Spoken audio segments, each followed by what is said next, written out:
கடவுளுடன் காலை வணக்கம்.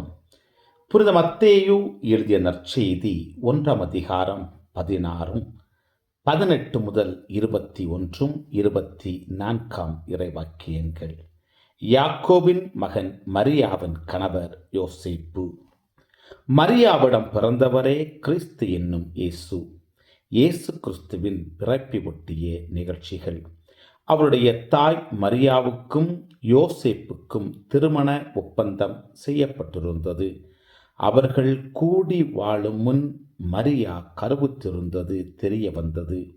அவர் தூய ஆவியால் கருவுற்றிருந்தார். அவர் கணவர் யோசேப்பு நேர்மையாளர். அவர் மரியாவை இகழ்ச்சிக்கு உள்ளாக்க விரும்பாமல் மறைவாக விலக்கிவிட திட்டமிட்டார். அவர் இவ்வாறு சிந்தித்துக் கொண்டிருக்கும் போது ஆண்டவரின் தூதர் அவருக்கு கனவில் தோன்றி, யோசேப்பே, தாவீதின் மகனே, உன் மனைவி மரியாவை ஏற்றுக்கொள்ள அஞ்ச வேண்டாம். ஏனெனில் அவர் கருவுற்றிருப்பது தூய ஆவியால்தான்.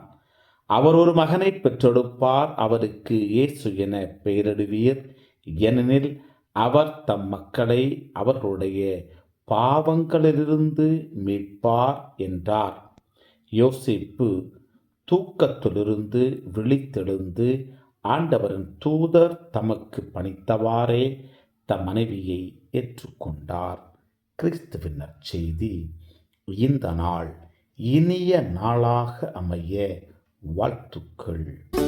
பல பல பல புதுமைகள், பெருமைகள், இனிமைகள் இறங்கிய நல்ல நாள், ஒரு நல்ல நாள், நம் தேவன் தந்த நாள். இது நல்ல நாள், ஒரு நல்ல நாள், நம் தேவன்